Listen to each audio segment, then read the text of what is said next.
Hello viewers, আসসালামু আলাইকুম। আশা করি সবাই ভালো আছেন। আজকে যে বিষয়টি নিয়ে কথা বলবো সেটি হচ্ছে আপনাদের যারা আজকে পরীক্ষা দিয়েছেন এসএসসি 2024 সালের ইংরেজি পরীক্ষা গেছে ফার্স্ট পেপার, সেটার সবগুলো সমাধান আপনাদেরকে আমি এখন দিয়ে দিব। তো এখান থেকে আপনারা সমাধানটা দেখে নিতে পারবেন। আর এটা হচ্ছে ঢাকা বোর্ড, অবশ্যই ঢাকা বোর্ড। আপনারা শুধু ঢাকা বোর্ডেরটা মিলিয়ে নেবেন আর হচ্ছে স্ক্রিনশট দিয়ে রাখতে পারেন। তো এটা হচ্ছে প্রথম পেজ ঢাকা বোর্ডের, অবশ্যই সবকিছু চেক করে নেবেন। 1 নম্বর অ্যান্সারগুলো সব এই যে লালভাবে মার্ক করা আছে, এটা প্রথম পেজ।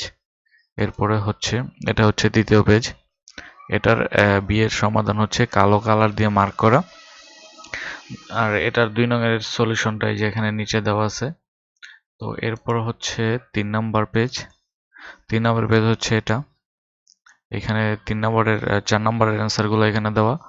7 নম্বরটা স্কিপ করে 8 নম্বর 9 নম্বর এগুলো এইভাবে সব দেয়া আছে। তো আপনারা এইখান থেকে আপনারা মাঝখানে একটা পেজ রয়ে গেছে, এটা হচ্ছে মাঝখানের পেজটা। তো আপনারা এখান থেকে সবগুলা স্ক্রিনশট করে নেবেন। স্ক্রিনশট করে নিয়ে আপনাদের প্রশ্নের সাথে মিলিয়ে নেবেন। আর এরপরও যদি কোনো সমস্যা হয় আমাদের পেজের মধ্যে আপলোড করা আছে ঢাকা বোর্ডের গুলো। তো আপনারা সরি চট্টগ্রাম আছে, ঢাকা বোর্ড আমি এখন দিয়ে দেবো, সমস্যা নেই। এখান থেকে আপনারা নিয়ে নিতে পারবেন। তো এই ছিল বিষয়, এবং নেক্সট ভিডিওতে আমরা ইংলিশ সেকেন্ড পেপারের সলিউশনগুলোও দিয়ে দিব, এবং ইংলিশ সেকেন্ড পেপারের জন্য যে সাজেশনগুলো লাগে সেগুলো কিন্তু আমাদের চ্যানেলে পেয়ে যাবেন, এবং পরবর্তীতে আপনাদের অনার্সে ভর্তির যত ইনফরমেশন আছে আমাদের চ্যানেলে পেয়ে যাবেন। তাই অবশ্যই সাবস্ক্রাইব করে রাখবেন। ধন্যবাদ সবাইকে।